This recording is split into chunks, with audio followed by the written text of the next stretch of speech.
So today's tool that we'll be looking at is called Fluent Key. It actually is a tool that can help us with interpretive listening. For those who teach sign language or American Sign Language, the same process in the tool and the same steps could be used also to do interpretive viewing. In other words, understanding signed content. There just isn't any pre-made content for American Sign Language in this particular tool, but teachers can use the pre-made content or create their own. So the first thing I want to do is make sure that you all get a hold of the slide deck. I'm going to post the slide deck one more time for you. Here you go. The slide deck is basically your support document for this particular tool, which is called Fluent Key. And in order to open it, you'll have to do kind of two things. The first thing you'll need to do is open up the chat if you haven't done so already, and you will see that I have sent a chat to everybody with the slide deck for today's session. In order to open it, you will actually have to use your cursor to copy the entire link, not the words before the link. Make sure you just copy the link itself, starting at the HTTPS and ending with the word sharing. Select all of that so that it is blue. And then if you move your cursor to the bottom of your computer screen, you should be able to see your computer apps. And in particular, what you're looking for is Chrome, so that you can go to the web. So go ahead and copy that link and then go to Chrome.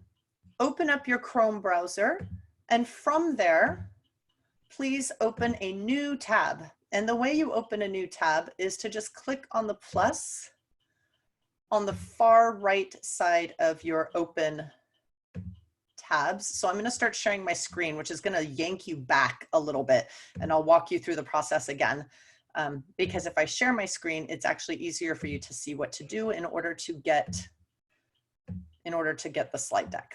So that probably yanked you back into Zoom rather abruptly. And it's probably in full screen now.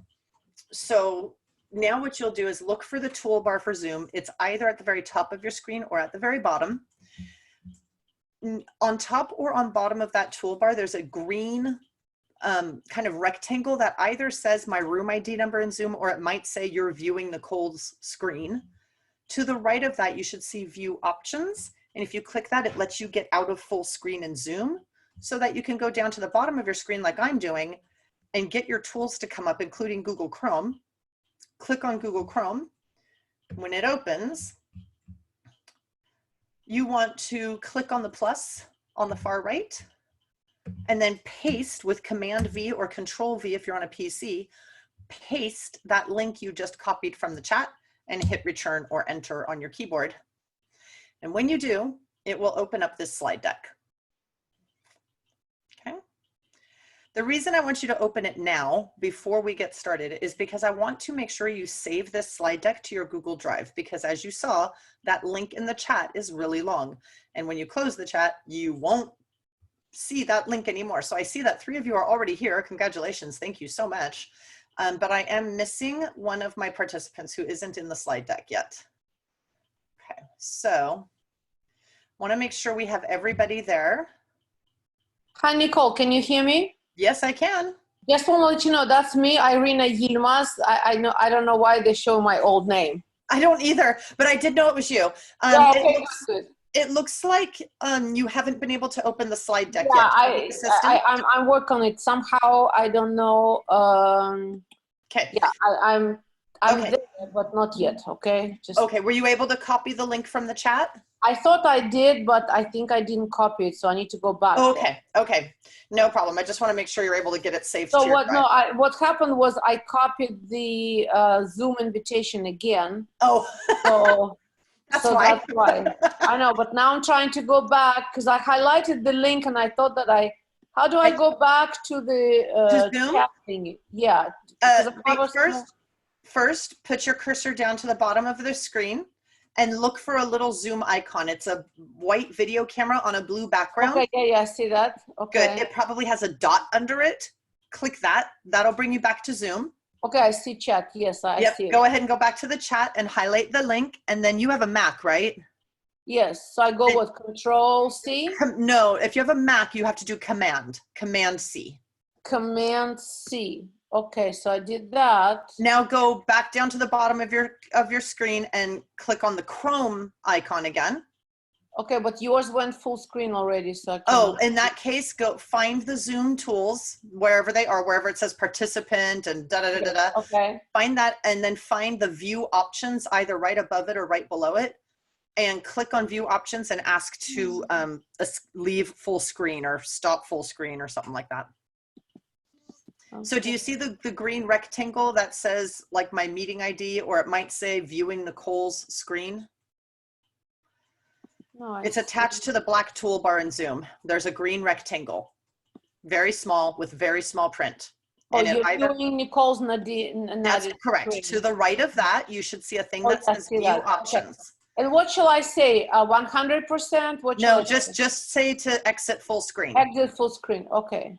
All right. Now put your cursor at the bottom of the screen, and so that your tools come up at the bottom, like all your apps on your Mac, and click on Chrome.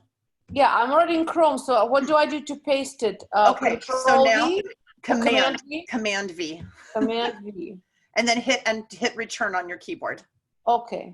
I think it's there. Should be there. Sorry. That's okay. I think it's loading. It's taking okay, good. I should see your little bubble pop up anytime now. Okay. All right. Yeah. So hold on, waiting. I don't see your bubble yet. Sorry, thank you for sending that link, because you don't even know how many emails we've been getting. No, but we also, Irina, we actually have all the trainings in the hub in a calendar for you. Oh. Okay. So that's too advanced for me, okay? No, it's just all you have to do is click it. It's just it's a tile and portal, and then that takes you to this amazing set of resources to support you with distance learning. All right, cool. So I will give you a demo of that later. It looks like something isn't working. Are you in? Well, they asked me to sign in, so I just signed in. Okay, good. That's weird though. Oh yeah, it is set for San Juan only. Okay, yeah, I'm still not seeing your bubble, but I'm gonna trust that you're gonna show up. Loading, it says Fluent Key, Google Slides. Yes. I see one that says interpretive listening with Fluent Key. Perfect. All right, so now that it's open, everybody can look on the left-hand upper left corner of your screen. You see the title that just says, there you are. You see the title that just says Fluent Key. To the right of the title, there's a star. To the right of the star, you have a gray triangle with a little plus. Click on that.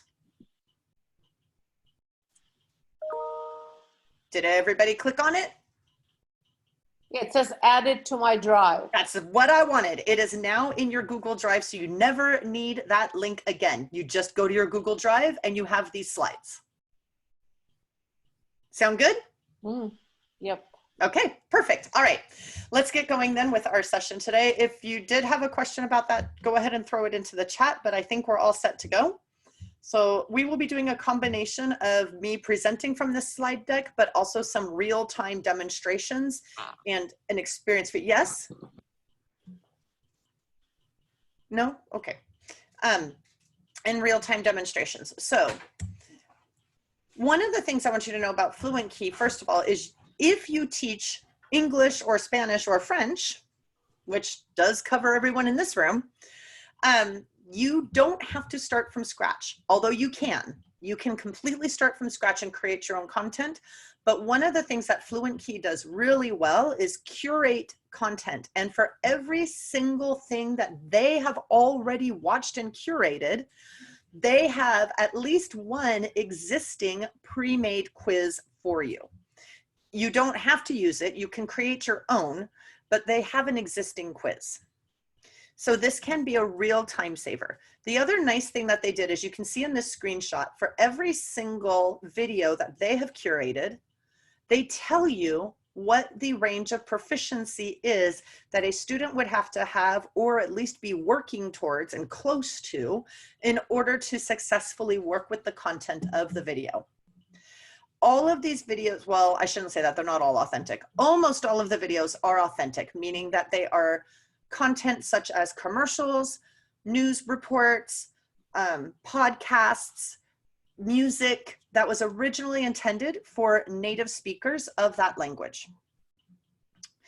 These ratings that they give 2 ratings. One that kind of corresponds to what we're used to from ACTFL, so things like novice, mid, intermediate, low, and so on. And then the European rating table, which is where you see things like A1, B2, C1, and so on. That's why you'll see some letters and numbers. Those actually correspond to a European language rating system in terms of level of difficulty. As you can see off to the left, in addition to searching, you can upload your own videos. So if you have videos on your hard drive, whether it's one you created yourself, like you decided to make a video of you speaking Spanish. I think I only have Spanish teachers no, Kurt, you speak French, but you teach Spanish, right? So we have, you can actually record, if you have your own recorded videos on your hard drive on your device, you can upload those. Or if you just have movie files from other sources, you could also upload those into Fluent Key in order to then add some questions that your students would respond to throughout the time that they view this video. If you've ever used Edpuzzle, that is something they have in common. They both allow you to have students watch a piece of the video and then stop in order to do some kind of processing. The difference between Edpuzzle and Fluent Key is that Fluent Key is focused on language development. So all the videos are intended to be used by people who are teaching languages to their learners, but with authentic videos primarily. In addition, Fluent Key has a much wider array of question types that you can choose from compared to Edpuzzle. Both of the tools are freemium, meaning there is a somewhat limited free version, and then there is a much more expansive pro version with more features and less limitations. So we'll be talking about that a little bit today. So one of the things that you do is when you find a video, you preview it first, and you're going to see this a little bit. And then if it's one of their official videos, there's actually an automatic feature with the built-in quiz that they provided called Fluent Key Live. This is only going to be useful either during a live Zoom session while we are in distance learning, or once we return to having students in our classes, you can do Fluent Key Live in your classrooms with your students who are in front of you. Fluent Key Live is designed to create a game-like environment for your students to answer the questions about the video. So it becomes competitive, a little bit like playing Kahoot or quizzes or any of those other tools like GymKit also that ask students questions and then give them points that they can earn in a competitive nature for answering the questions correctly. So that's what Fluent Key Live is. And so when you're getting ready to play Fluent Key Live as the teacher, it says, okay, here's what's coming up. The people with a fear of dogs meet pit bull puppies. There are 5 questions. This is targeted at level B2, which is intermediate low, and it's actually a TV film kind of thing. And then you actually have to tell your students how to get there. So you would go to fluentkey.com live, and then you give them a code. This is very similar to a lot of technology tools where there's kind of a 2-step process for getting kids into this live experience. First, part 1 is to go to the correct website. Part 2 is for the students to enter the code in order to play the game. Once they enter the code, they will be invited to change their name. If you are trying to mark at least their engagement and the fact that they participated, it will be important that you give them instructions to please give a name that you can recognize, such as their first name and last initial. Otherwise, they will be randomly assigned some animal to play with or as. Once they are in, and in this case, I've changed my name, you're getting ready to play, excuse me. And so you're going to see a series of shots that alternate now between the student view and the teacher view, because I was like really actively on one tab in another browser, I was playing Fluent Key Live, and in this tab on Chrome browser, I was taking the teacher view. So the student sees that there's going to be a quiz, sorry, intermediate high, not intermediate low. At intermediate high, 2 minutes and 30 seconds in length is the length of the video, and the format is kind of something like a TV show or a video blog or something like that. Oops. Now back on my teacher screen, once all of my students are in, I'm going to click the play button. Now in my case, it was just me playing against myself because I was trying to make these screenshots for you. So I'm the only student in the room. So as a teacher, I click play. Once I click play, the video will start playing, and everywhere that you see a dot is somewhere that I've added a question. If you're familiar with Edpuzzle, this will remind you of Edpuzzle because it plays up to a point and you know that the video is going to stop when it hits this point and it's going to ask my students a question. So it asks a question. It's a select all that apply, meaning they could actually choose more than one answer. Okay, and if the students are ready to answer, they hit ready to answer, or they can choose to watch it again if they're looking at it on their own devices. Then they get the options. Sorry, oops. They get the options. Oh, I can't move that. So part of what's there is a little bit removed from the screen, but they choose their answer, and they can even see what the correct answer was if they got it wrong. So in my case, I got it right, but if I'd gotten the answer wrong as a student, I could click to see what the correct answer is. Then on the teacher board, it says which student is currently leading. If you have 30 kids playing, there'll be like 3 students here, whoever's at the top. This will remind you a little bit of Kahoot, which shows a leaderboard after every question. Then it comes to the next question. How do people feel after they take off their blindfolds? And the time here for the student is ticking down as they review the options and make a selection about how they feel, how people feel based on what the students understood from the video. Okay. As the teacher, I actually see the average immediately of how many students answered that question correctly once the students have submitted their answers. Another interesting question type, and I actually wasn't able to get it to work within the 25 seconds because I was still learning it myself, is a drag and drop to put things in order. So this is a small chunk of text from one of the ladies in the video. These are things she actually said, but it's out of order. The students need to use these up-down keys on the right-hand side in order to move the content into the correct order so that it reflects exactly what was said at that brief moment of time in the video. I kept trying to drag and drop. The lesson learned from trying to drag and drop is that that doesn't work. And instead you just need to use these up and down arrow keys. So if you think like this one should have been on top, I guess from what I've heard and read, I would just keep hitting arrow up and then it would be in this position. And I would hit the up again and it would be in this position so that it keeps moving up to the top. You know, so that the order actually should have been, I guess from what I heard and read, I thought that pit bulls were bad, but now I'm so against that and I want all of these dogs on me all the time. It's actually a really cute video. And then what was the main goal of the video? I got the answer wrong, but I was able to toggle over and see what the correct answer was. At the end of the game, it shows the, in my case, I'm the student, it shows the student how they did total. And then as the teacher, I can show the results in the dashboard as well, so that we can look over the whole results as a class. Once we've done it, you can see that there are some features that are locked out until you have a pro version. For example, seeing the class average and a complete report of data and so on. Now that was us playing Fluent Key Live, and we're actually going to do a live demo.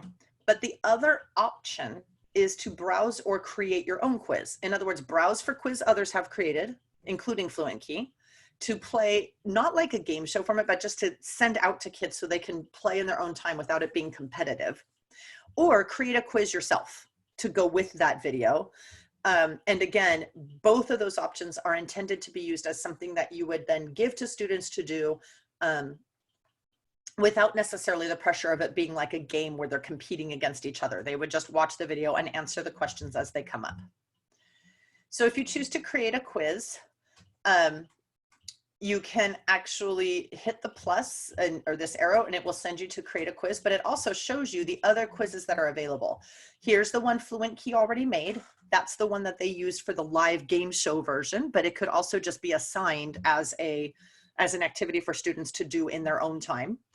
Here's a quiz created by someone by someone else, by Ramon, and you could take a look at it and decide if you'd like to assign that one. Or if you don't like either of those, you can create your own. If you choose create a quiz, you do need to give it a title. And then you are going to do just like an ed puzzle. The video has a track bar to say, you know, progress through. As you hit the play button, there's a little bar that moves as the time ticks by. You move the video track bar to the point at which you want to insert your first question, and then you choose insert question. So right now the track bar is at 0000000, and I could insert a question before the video even starts, but chances are you're going to move it over. Notice I'm now at timestamp 32.34 seconds. I've chosen a matching question, but look at all the answer choices: multiple choice, matching, put in order, scramble, fill in the blank, or short answer. If you go to the pro version, you also have a video recording as an answer type, and you have audio recording as an answer type. So, important distinction. If you do fill in the blank, short answer, video recording or audio recording, you're not just gauging their listening proficiency, you're also gauging their ability to write and speak in the language, unless your questions are in English and you want them to write or audio record answers in English. So just something to be thinking about. It's not a wrong thing, it's not a bad thing, it's just something to make sure you're aware of if you are choosing answers where they have to write and you want them to write in the target language, or answers where they have to speak either on audio or video, and you want them to speak in the target language. If you do decide that's what you want, then you're actually kind of getting a double whammy. You're getting a little bit of information about their comprehension, and you're getting a little bit of information about their ability to write or speak in the language in relation to the content of the video. If you choose multiple choice, it's very similar to things that we see, for example, in Google Forms and so on. You enter one choice per line and then choose the correct answers. You can add images to go along with the written answer choices, and you need to tell the Fluent Key tool what the correct answer or answers are so that it knows what to give them points for. So in this case, I had asked a question and the correct answer was false, so I need to tell Fluent Key that. I do have the option to include video or audio commentary or recording. I just have to give them permission to use my microphone and to use my camera. So the first time you try it, it will pop up this window and you want to hit allow, otherwise the video and audio recording won't work. And then as you can see, I'm recording a little bit of video right here. And when I'm done, I can submit it to be attached to the question. And interestingly, one weird little thing I've noticed about Fluent Key, you are basically required as a teacher to put in the answer for each question as if you were a student. So this was me as the teacher. I had to take the little test question and answer it before it would let me add more questions and go back to work. So it kind of forces you to see what the question looks like for your learners and what it looks like to submit a correct answer or a wrong answer, because sometimes I didn't understand that that's what it was trying to do. Okay. Yeah.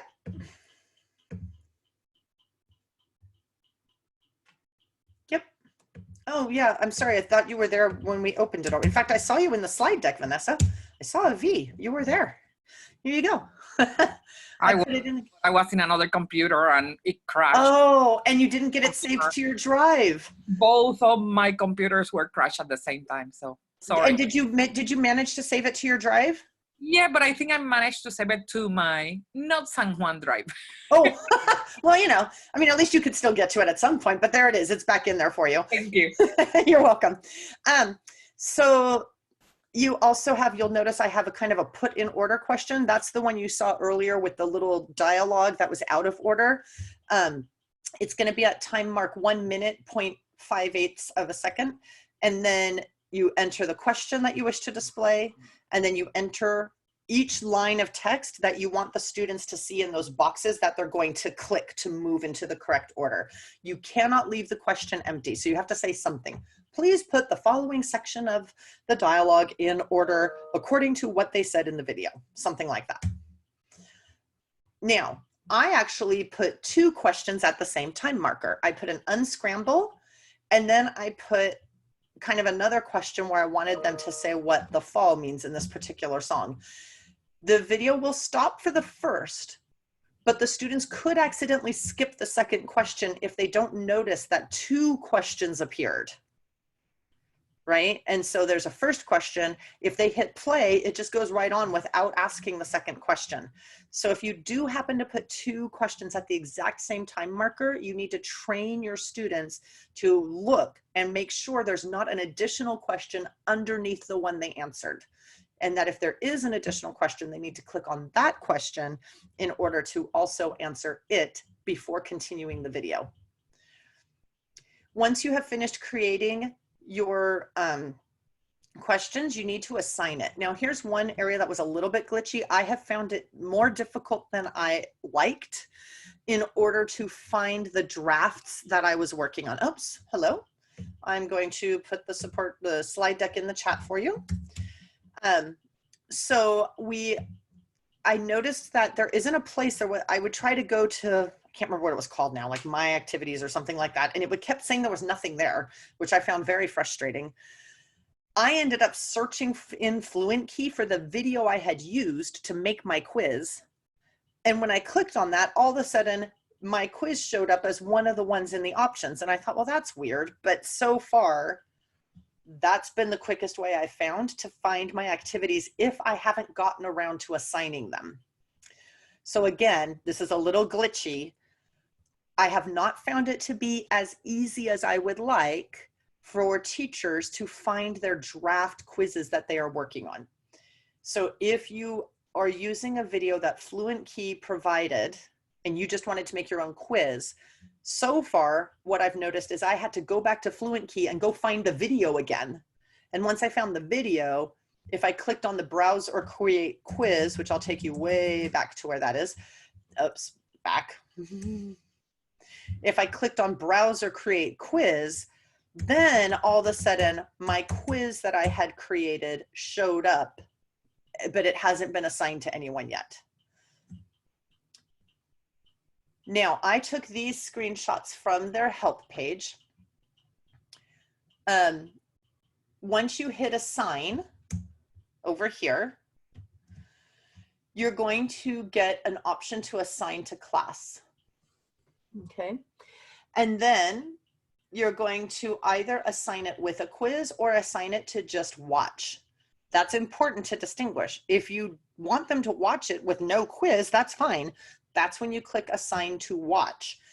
If you want them to actually take the quiz, either one of the quizzes you found that was already created or the quiz you created, you need to choose assign with quiz. Then you're going to choose when do you want your learners to see this as being something that's available to them? So choose the visibility date, choose the due date, choose a class, and you do have to create your classes. I'm not noticing a sync to Google Classroom with this. So essentially you'll create a class, and I show you later in this slide deck how you actually not only create the class, but get the class to your learners so that they just automatically join it for you. So you don't have to add the students in yourselves. You create a class and then they'll join it by clicking a link so that they're there. And then hit save. So now it will be under your assigned videos in your little dashboard. You'll notice I have 2 quizzes in my dashboard that I have now assigned. When I click on created, I wasn't seeing it there. And I don't know if it was just a glitch or what, but for some reason clicking on created didn't work. If I hadn't already assigned the video, I had to go back to Fluent Key's little page and find these 2 videos and then click on browse or create quiz in order to see the quiz I was working on. Yes, yes, hold on, let me see the chat. Oh, thank you. And they sign up. Yes, so I think we probably just said those things at the same time, Vanessa. You can share the link with the learners so that they sign themselves up for you. And that way you don't actually build them in. And then, so you'll want to try to assign it and then make sure you hit save. And then you can send the link to the assignment to your students as well, so that they can do the assignment. You can also invite the students to the class so that they get all the assignments. In that way, what you could do in theory, if you're using Google Classroom, for example, you could just post an assignment that says, hey, go to your Fluent Key class and please do the next assignment that I've posted there. Because we know students pretty well, I suspect it's probably better just to give them a link to the specific assignment, even if you have them join your class. Because we all know if we leave them too much on their own to figure out where to go or what to do, they might not necessarily pick the right thing. However, as you can see, when they get to their class, they're going to see a video with a due date. So it should be pretty easy for them to figure out once, if you do have them join your class, and then you say in Google Classroom, hey, go back to Fluent Key in your class in Fluent Key and please do the video that's due on the 28th. Then they'll see that there's one due on the 28th for them to work on. All right, so do note, super important in the slide deck, and I'm currently on slide number 40, you have a code called Stay Safe, one word, couple of capital S's, at fluentkey.com/plans. This will give you temporary access to the full version, temporary. But you can use it between now and the end of the year. I believe it's 1 month, so I haven't activated mine yet because I want it to be good through the end of the school year, but I think I'll activate mine soon since I probably won't be doing trainings in the first week of June anyway. So I will probably activate mine really soon, but it is only good for 1 month. And so be thoughtful about that. If you think you might want to use this during finals week, for example, you might want to wait, and I'll show you what you can access with the free account right now so that you can see if you can kind of get through another week or two or a week and a half before you use their Stay Safe code to get you through the rest of the year. So this slide number 40 gives you the code and the link to sign up for that demo account with full access for 1 month. The 3 levels of membership are the free account, which does give you Fluent Key Live with all the built-in videos, and there are thousands of them already there. You know, I don't have any questions, but thanks for asking. There you go. So access to their full library, and everything in their library has a pre-built quiz that can be used with Fluent Key Live. Plus, it's a pre-built quiz that you can use to just assign the video for students to complete on their own time. Subtitles are included. You can turn them off. You can upload your own videos. You can create your own quizzes. You can make classes. You can create assignments. And there is an Apple and Android app. So if students are participating on a smartphone, they should never try to use the web-based version of anything that has an app. It will never work as well. They should always use the app version. So Google Classroom on a phone, they should use the Google Classroom app. Fluent Key on a phone, they should use the Fluent Key app. If an app exists, they should use it. The next version up is $9.99 per month, but only if you pay for a year at a time. So essentially $120 for the year. So if you pay for the whole year up front, in case you like this and you want to keep using it next year, for example, you get all those original features, plus the ability to do some student progress tracking, and also even request custom videos and quizzes. And as you look down here, there's even more features. The free version, they can play Fluent Key Live. But in the pro version, you can do all kinds of other things while doing Fluent Key Live. Also, one of the important ones for you in classes is allow audio to play on student devices. So Fluent Key Live in the classroom would typically be just the questions on their devices and the audio on the front screen. But if you wanted to, you could set it up to where students all hear the audio on their individual devices as long as they have headphones. Advanced video controls are pretty limited in the free version, but you have a few more advanced video controls in the pro version.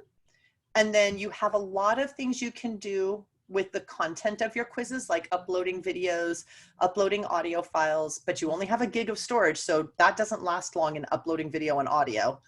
All of these other kinds of things you can do.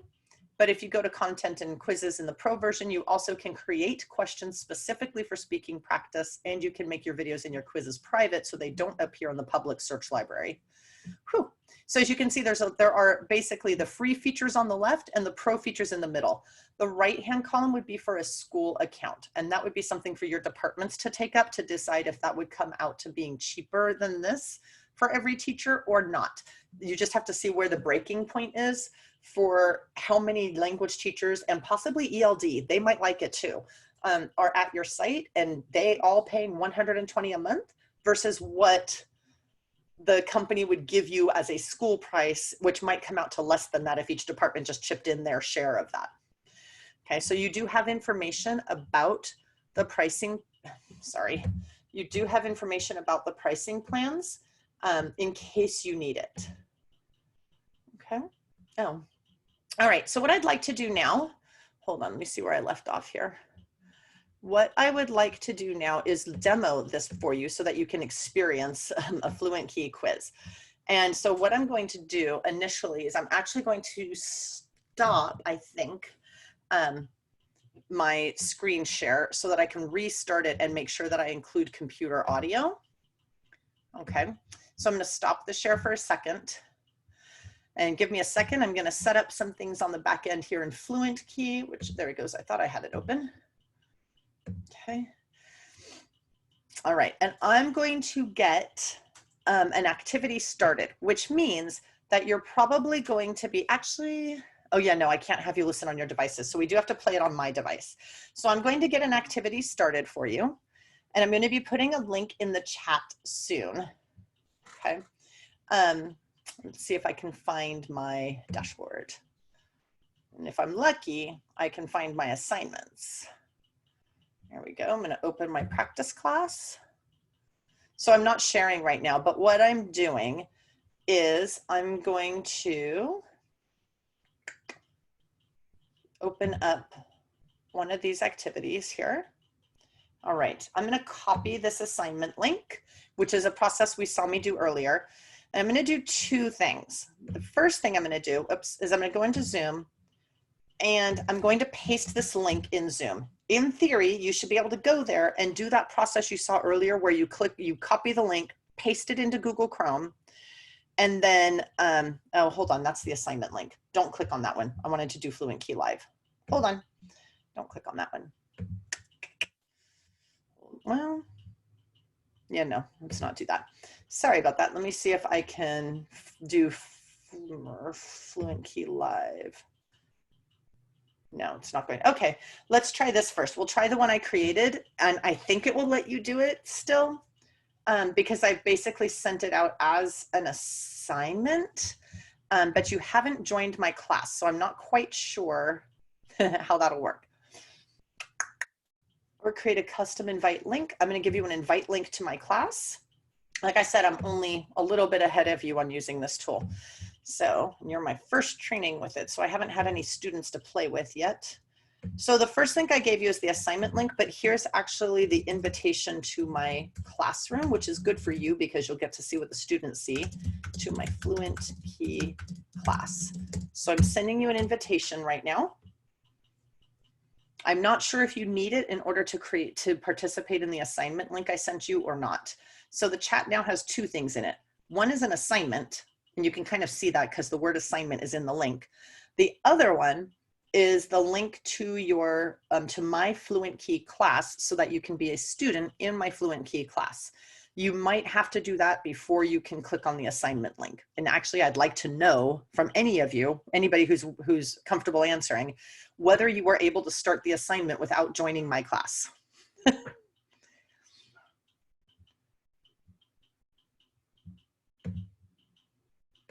So yeah, so it asks you for an email and a password. So it probably means it's going to ask students to create an account so that they can be in the class because it doesn't have a Google Classroom synchronization. Does that make sense? Yeah. So that way, when they're in the class, you'll know as the teacher who they are. They don't use the data for anything else or anything like that. So should I not sign in with Google? Ooh, do they give us sign in with Google? Yeah. You can, it says sign in with Google, sign in with Facebook. No, do Google. Okay. And then hopefully it'll let you, the only thing I'm worried about is I'm hoping it'll let you be a teacher afterwards. I don't want it to lock you out of being a teacher. Right. So let's see what it does. And then I'm going to monitor, I'm going to go look and see what it does. It does ask you, are you a teacher or are you a student? Ah, shoot. Will it let you, it wouldn't let you do the assignment without creating an account? Oh my gosh, did I just create an account? I don't think so, because you didn't choose teacher or student. I did. Oh, okay. What did you choose? I choose teacher. Good. Okay, let's do that. You can still be a student in my class. I think that's probably better than choosing student. I'm afraid student will lock you out of creating anything. So I think though you can still click on my assignment and do it. I think. Okay, I'm gonna try. It's just asking me if you sign up as a teacher, it asks you what school are you in. Right. Which is always hard for me when I'm trying to create demo accounts because I'm like, but I'm not in one anymore and I need one to train. Right. Yeah, So then I'm like, yeah. I was able to get in. You were able to get in? Yeah, because somehow I have an account. So without an account? No, with an account because I have an account. Oh, because you have one. Okay. So now what you can do, if you're in, make sure your microphones are muted because you'll all be playing this at the same time. But you can actually click on the Fluent Key, on the assignment rather, and you can watch the video and answer the questions because this isn't Fluent Key Live. This is just an assignment. So you can watch the video. When it gets to the first question, you can see what you think of that question and tackle it. And then you watch a little bit more and you tackle it, you tackle the next question and do preview the videos. Like I might not use this video with students because it does involve, there is a young man who is not wearing a t-shirt and who was clearly chosen because he fits the American aesthetic of what a good looking young man should look like. So you may not find that appropriate to show with students just because it's like this guy with full of muscles and no t-shirt and so on. But think about that when you're reviewing your videos for your students. And then go ahead and try some of the questions. And when you're done or you've tried as many as you want, can you come back into the chat and just give me a sign because I'm going to turn off my microphone. So Fluent Key Live is the one that's kind of gamified, and it only works if all of your students are online at the same time with you, either in person or via Zoom. It should work. One of the tricks via Zoom is that a feature that's part of your sharing your screens in Zoom that you often don't need is there's a little teeny tiny line at the very bottom of the screen when you first click share screen in Zoom, and it asks you to pick what screen you want to share. Underneath at the very bottom, there's a tiny little open checkbox that says share computer audio. If you're going to play a video live to your students during a Zoom meeting, you have to click on that. Otherwise the sound doesn't come through very well, if at all. So let me get a little bit of setup done. I'm going to try a different video. And I'm going to see if I can get the live feature to work. I'm first trying from my dashboard because I want to see if it has the option to do it. It does not. Okay, so instead of going to my dashboard, in order to play, and hold on, I'm going to share my screen so that you see this. And this time I'm going to remember that I need to share computer sound. There we go. And I'm going to share my Chrome screen. All right, so in this case, in order to get to live, you have to start in their dashboard of kind of content. Now they do have a way, apparently I'm looking for it. If you like a video, that'll probably make it easier to find. Pitbull puppies. All right, of course there aren't any results. Well, I know it's here, so let's do English and I'll just scroll. Let's see. See if it comes up as Pitbull. Nope. So I have it in my assigned area, but it's being picky and not, oops, I didn't mean to do that. Hold on. Lanius, leave it. It's not, so here's the video I'm looking for. Oh, maybe it's because I typed Pitbull as one word. But I want to do live, and I can't do live from assignments. Assignments are things you send out to your students with a link. I want to play Fluent Key live, so I need to find this video with the people with a fear of dogs meet pit bull puppies. So let's go back to videos. And I'm looking in English. So if you look on the left, you can search in a variety. Oh, there's a lot of languages. You can search, there's American Sign Language. It didn't show up yesterday. I think their site's a little glitchy. Yesterday, I think it stopped at Portuguese and just didn't show me anything else. So there is American Sign Language content, as well as Japanese. You can also search by level. So I think, I can't remember if the Pitbull puppy was intermediate low, and I'm searching in English. It might be intermediate high. So all categories, I think it was also TV and film. So you notice what it's doing, it's narrowing down the options, and clearly I'm wrong about the level. Let's try B2. And then if I don't see it there, I'm gonna try C1.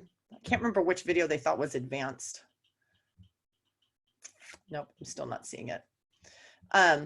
So you can actually filter this list. And one of the nice things you can do is you can filter by features. You can filter by duration, how long the video is.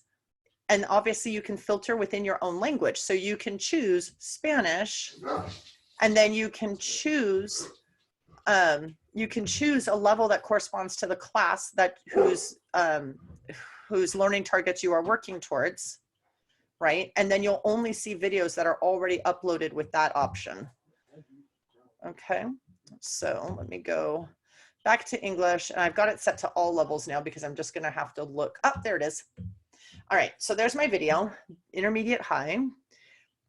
And you'll see that as it loads, it's gonna take a second. Hold on, I'm getting a message that it's waiting. On the right, I have all these options. Play Fluent Key Live, browser create quizzes, assign to class, and so on. I'm gonna choose Play Fluent Key Live. Okay, and now you're going to need to go to the internet because I'm gonna say ready. Oops, class required, fine. No, it won't let you play. Oh, maybe it'll work. All right, if you go to this site, if you go to fluentkey.com/live, notice this is different from the link. Hold on.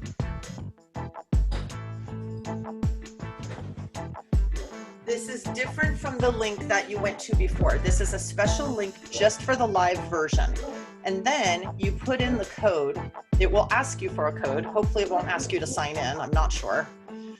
I didn't have to sign in. I started playing as a little birdie, and then I changed my name to Nicole, and it worked fine. 4750 is the code. And then do you want to hop on the chat and tell me if you might be stuck, you might be in full screen Zoom. So remember to find that little view options button, or it's a little black square that says view options in tiny print. Click on that and choose exit full screen so that you can go back down to your Chrome browser. Go to fluentkey.com/live. 2 students are connected. Good job. Ladies, come here. Come on. Now, inside.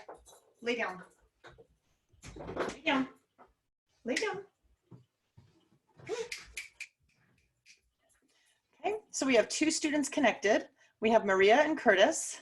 So again, you'll go to your Chrome browser. You'll go to fluentkey.com/live. Fluentkey.com. You have to type that all the way up in the very top where the web addresses go. You can't type it in a Google search bar. Has to be in the very top.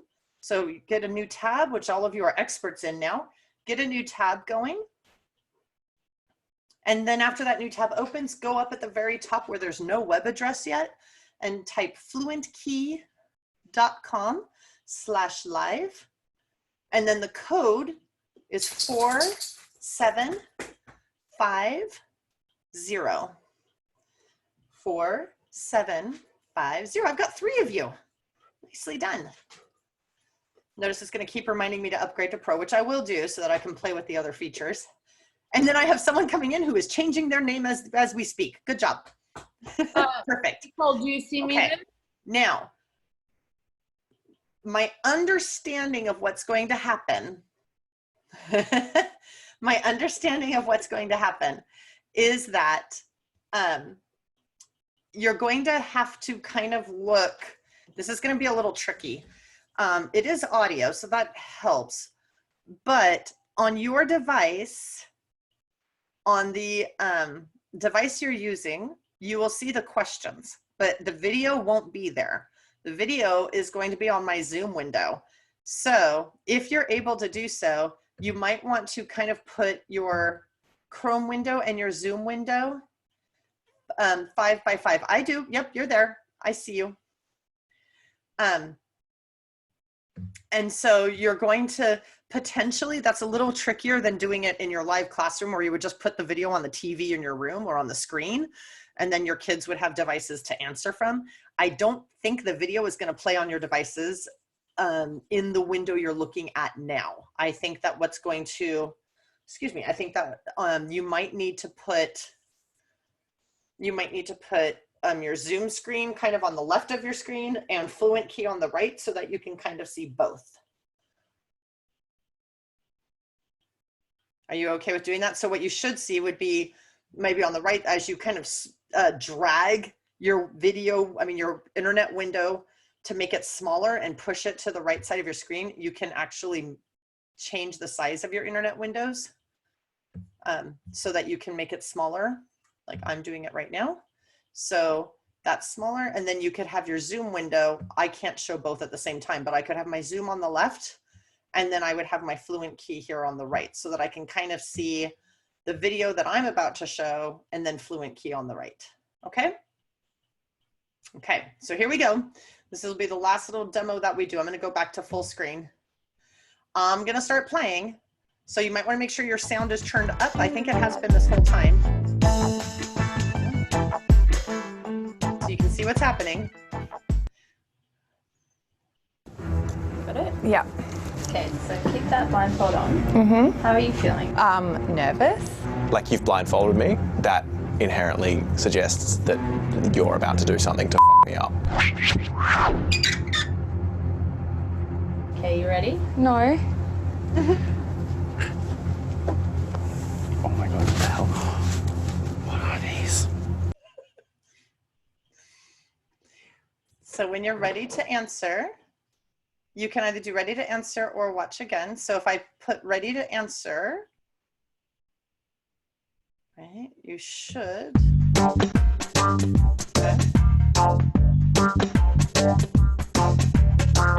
It's letting me know that so far 0 of you have answered the question. I'm hoping that, oh good, 1 is answered. I'm hoping you see the questions. 2 have answered, good. I'm glad you see the question. 3 have answered, there's 7 seconds.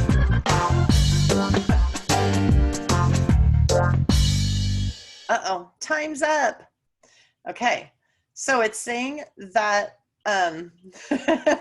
it's saying, here we go, it's calculating my average for me, and it's showing, hold on, it's still calculating, woohoo! The average is 100% for that question, right? So 100% of the people who answered it correctly. But we have a tie with 2 people with 61 points and 1 person with 57, and that's just based on who answered the question the fastest. Oh my God, what the f is that? Ah! Ah! Oh my God! Puppies! Remember, they're afraid of dogs. Hello. This could have been traumatic.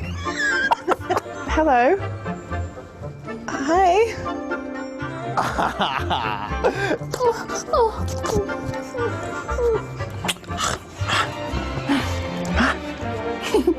He's so warm, I want to marry him. Oh my God, and they're so happy and peaceful. Oh my goodness, I've never been happier. Okay, so now we have a question. How do the people feel after they take off their blindfolds? So it's another multiple choice question. I'm going to put that you're ready to answer. And then choose the correct answer.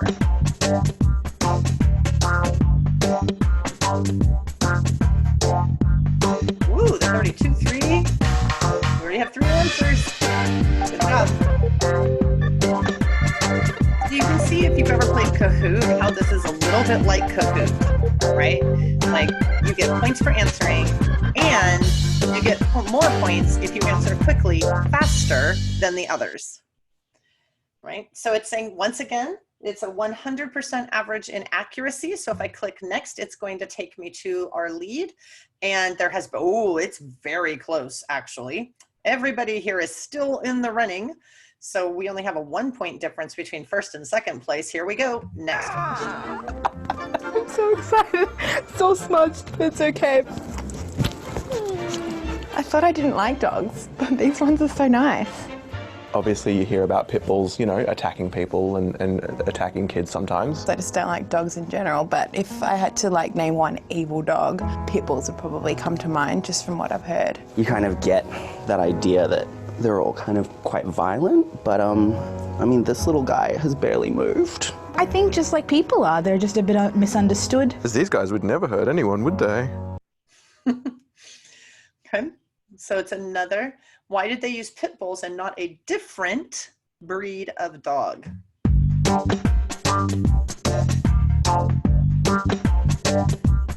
only 2 choices, but they're a little more wordy. So sometimes the rating for the video might also have to do with how hard the questions are. You want to be careful with your questions to make sure they correspond to the range of proficiency of your students.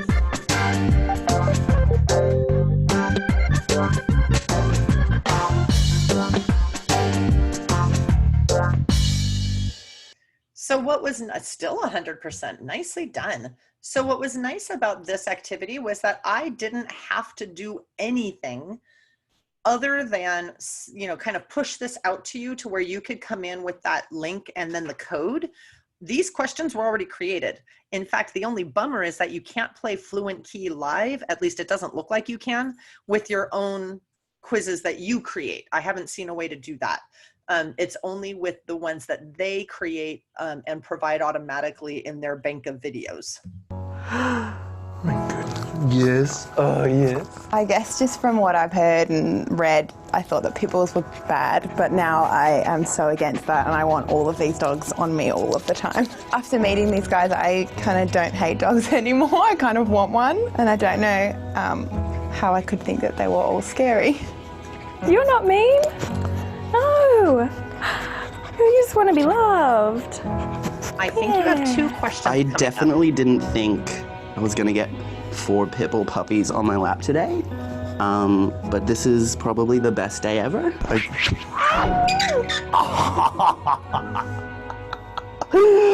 I want to take you home. You're beautiful. Okay, so the first thing to do is, what did she say? Put it in order. Now, this is the same kind of activity we had a little bit of trouble with earlier. This is the kind I wasn't able to do when I tried it, but it worked well for people in this room today. So let's see what happens. Now, this was earlier in the segment, so you have to try to make this jumbled series of sentences make sense.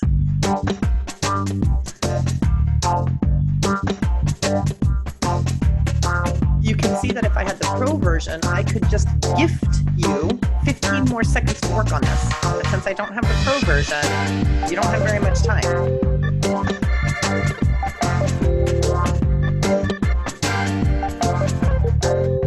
Interestingly, also, this question doesn't tell me whether or not you finished it. All right. Let's see what happened. So the correct answer is, I guess just from what I've heard and read, I thought that pit bulls were bad, but now I'm so against that and I want all these dogs on me all the time. So what we have, whoa, there has been a big old shift. Okay. And that could have been because there was a glitch and some difficulty in manipulating the items in order to move them into order, or it could have been that it took time to read through all of those and to choose the order in which they should go. And it's a more complex question. The last question. I tried, I did not even hit submit or anything. I just wanted to start trying and it took like as if it was my answer. Yeah, I noticed that there's no submit button really. At least when I tried it on a different activity, I didn't see a submit. It just, the time ticked away while I kept trying to put the things in order. And then it took whatever I had accomplished by the end of the time as my answer.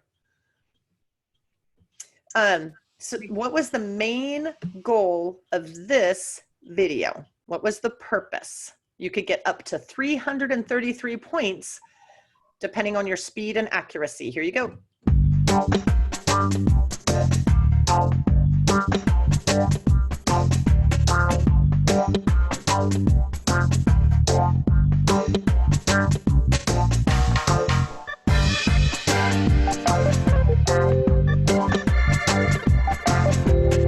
honest, I don't think there's necessarily, I guess maybe there is a submit button here actually. Oh, and you're done. And there's a 50% average on this question. So what I wish it would show, oh, there we go. Okay, a 60% average. I wish, and this is one of the things it doesn't show me here, one of the things I like to do with these kinds of multiple choice questions is kind of see a chart of what everybody answered, so that we can, not with names necessarily, but just like a bar graph. How many people chose the first option? How many chose the second? How many chose the third? How many chose the fourth? Because that's something we can then discuss as a class.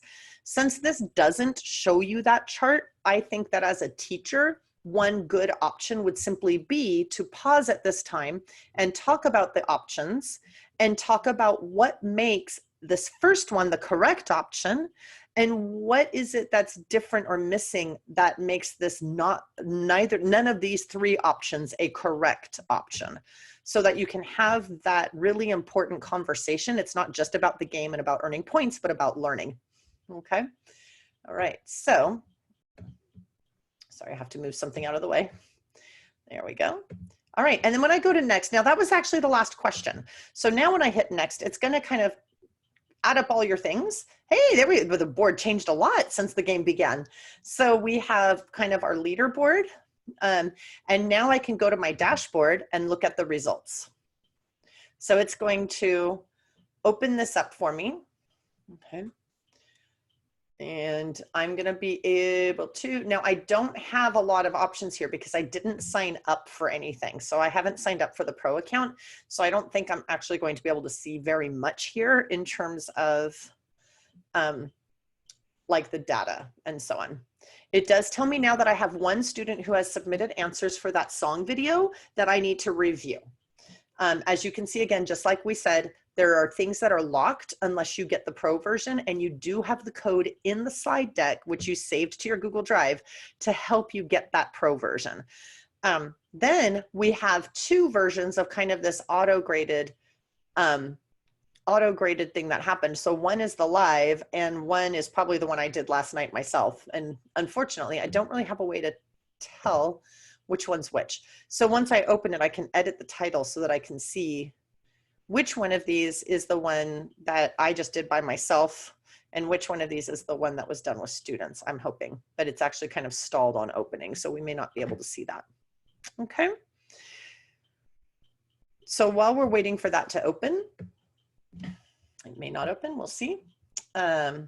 We are noticing a little bit of glitchiness with their site tonight. So let's go back to Fluent Key.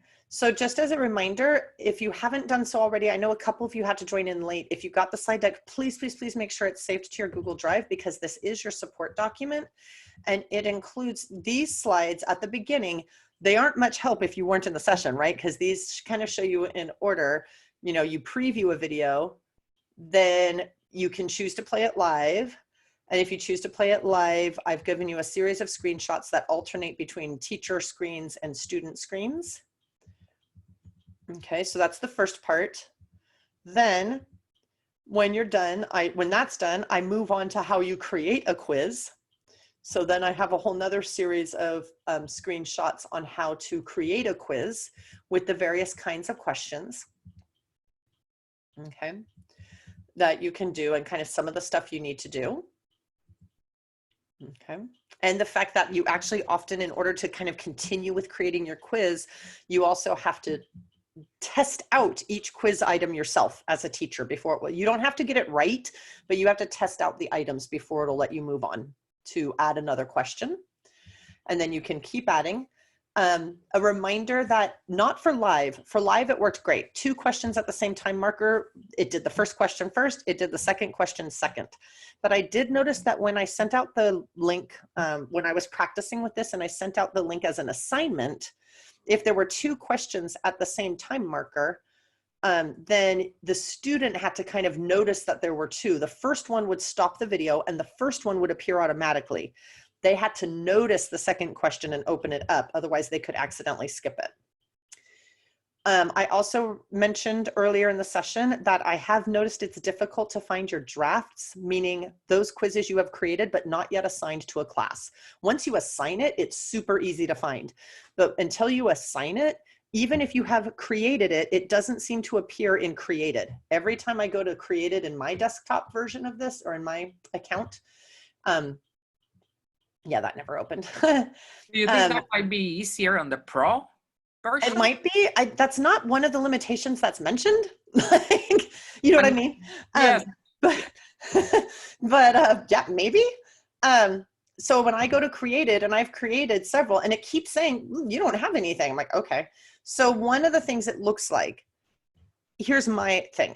I think it's just me having used a lot of technology tools. Created usually means any activity I've created in that tool, whether that tool is Edpuzzle or whatever. If I've created an activity, it's under created. What they seem to be interpreting it as, oh, you added your own video that wasn't ever on Fluent Key? Okay, then here's where you go to add your own videos, and here's where you will find your own videos that are not part of the Fluent Key catalog of videos. So essentially, if you are just drafting activities, you have to go back. Like, here's my Carly Rae Jepsen one. If you haven't assigned it yet, again, once you assign it, it's super easy. It's all in assigned. But if you haven't assigned it yet, you actually have to go back and find the video in Fluent Key. And when it opens on the side, you'll see that not only is there the Fluent Key quiz and the Fluent Key Live, rather, you can browse or create quizzes, right? Here's the one by Fluent Key. Here's the one by some other teacher, and here's the one I did. So I don't find that to be the most user-friendly. Like, it's doable, but it's not perfect. But that's what I wanted to be sure you knew. And I have that in the screenshot to remind you that you have to go.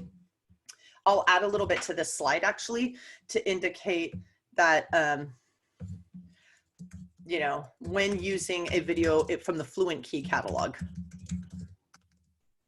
And I'll change my text box here so that this works from the Fluent Key catalog. It's not in created because it looks like created is actually for videos that you upload from your computer and that were never in the Fluent Key catalog to begin with. You haven't assigned yet. There we go. That'll clarify that one for you. And so just that quick review, I gave you a couple of the steps for assigning videos for students to watch later, and I've linked their help page for you. So you can use their help page as well. And then I have screenshots for that kind of setup as far as assigning a student and sending the link out, which I'm sorry worked better for some people than others today. I'm a little bit flummoxed as to why that didn't work for everybody. And then you also have the ability to invite students to join the classes that you create in Fluent Key so that they can just get all the assignments by going to the class. Again, I left you on slide 40 with all of their levels of membership and the code that you can use to get 1 month of the pro version for free. And that's where we are ending for today. I do see that there's one more question in the chat. No, you won't need it. It helps if you register. The reason it helps is simply because it makes it easier for our clerk. However, thank you for the reminder. I will be giving a report, an attendance report from Zoom directly to our clerk in order to mark attendance for today, because Zoom actually creates an attendance report for me. So, yep, that's it. I think we are all done.